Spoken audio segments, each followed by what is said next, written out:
Monitoring stations जो महाराष्ट्र के शहरों में अभी भी काफ़ी कम लगाए गए हैं, जिससे कि प्रदूषण का सही आंकलन नहीं हो पाता। वहाँ मॉनिटरिंग स्टेशंस बढ़ाने की ज़रूरत है।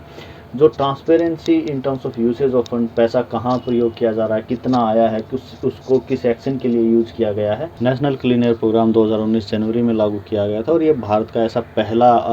प्रोग्राम था जिसके अकॉर्डिंग पूरे देश भर के शहरों में हमें वायु प्रदूषण को एक सीमित समय में 2024 तक 20 से 30% कम करना था। इस प्रोग्राम के तहत आज के समय 132 शहर है और उसमें से सबसे ज़्यादा शहर महाराष्ट्र के 19 शहर शामिल हैं।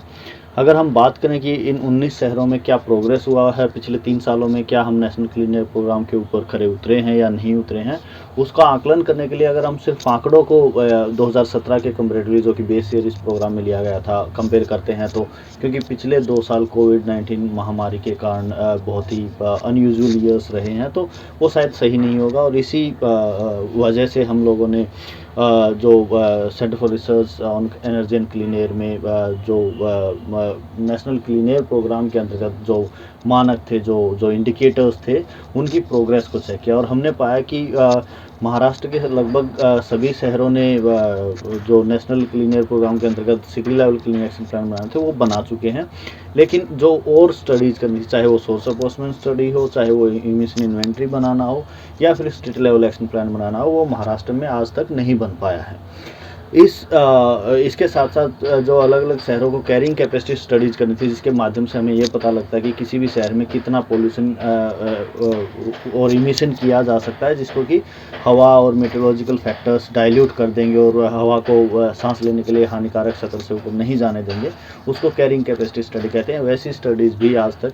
महाराष्ट्र में कंप्लीट नहीं की गई हैं किसी भी शहर के लिए और इन सब स्टडीज़ के अभाव में हमें पता है कि वायु प्रदूषण के 4-5 मुख्य कारण होते हैं, उन पर एक्शंस लिए गए हैं पिछले कुछ सालों में। लेकिन अगर कंसंट्रेटेड और एफिशिएंट एक्शंस लेने हैं, पैसे का और समय का सही उपयोग करना है, तो हमें यह बहुत ही ज़रूरी है कि हमें सोर्स कंट्रीब्यूशन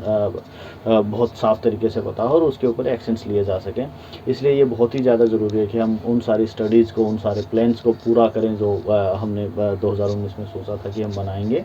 और इसके साथ साथ एक और चीज़ जो बहुत ज़्यादा ज़रूरी बन जाती है वो ये बन जाती है कि जो नेशनल क्लीन एयर प्रोग्राम है वो अब तक कोई लीगल मैंडेट के साथ नहीं है। इसमें अगर कोई भी अधिकारी, कोई भी डिपार्टमेंट अपनी जो लक्ष्य निर्धारित किया गया था उस डिपार्टमेंट के लिए, उस सेक्टर के लिए, अगर उसको पूरा नहीं करता है तो उसके ऊपर क्या एक्शन लिया जा सकता है, कैसे वो एक्शन लिया जा सकता है, इस पर बहुत ज़्यादा क्लैरिटी नहीं है, तो वो क्लैरिटी लाने की ज़रूरत है। मॉनिटरिंग स्टेशंस जो महाराष्ट्र के शहरों में अभी भी काफ़ी कम लगाए गए हैं, जिससे कि प्रदूषण का सही आंकलन नहीं हो पाता। वहाँ मॉनिटरिंग स्टेशंस बढ़ाने की ज़रूरत है। जो transparency in terms of usage of fund, पैसा कहाँ प्रयोग किया जा रहा है, कितना आया है, उसको किस एक्शन के लिए यूज किया गया है। जो transparency in terms of usage of fund, पैसा कहाँ प्रयोग किया जा रहा है, कितना आया है, उसको किस एक्शन के लिए यूज किया गया है, उस पर भी कोई बहुत ज़्यादा ट्रांसपेरेंसी नहीं है और ऐसी ट्रांसपेरेंसी लाने की बहुत ज़्यादा ज़रूरत है। महाराष्ट्र पोल्यूशन कंट्रोल बोर्ड को अपनी वेबसाइट पर और सीपीसीबी की जो कॉमन पोर्टल है प्राणा पोर्टल, उसके ऊपर ये सारी जानकारी पारदर्शी रूप से उपलब्ध करवानी चाहिए।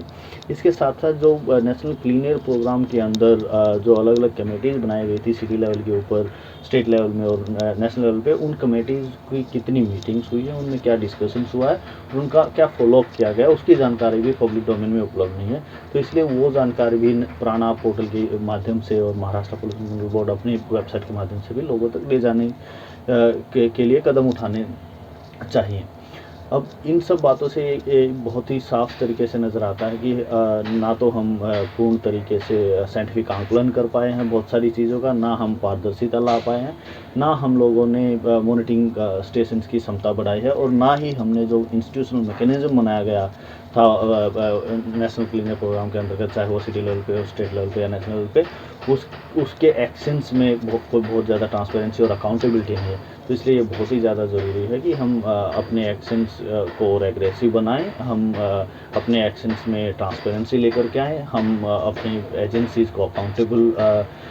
निर्धारित करें और उसके अगर हम ये सब कर पाते हैं तो शायद नेशनल क्लीन एयर प्रोग्राम पहले आए हुए ऐसे ही बहुत सारे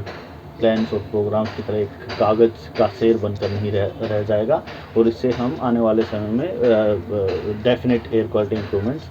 पा पाएंगे। एब्सोल्यूट पॉल्यूशन रिडक्शन टारगेट्स बना करके हमें आगे बढ़ने की ज़रूरत है। Thank you. एबीपी माझा, उघडा डोळे बघा नीट.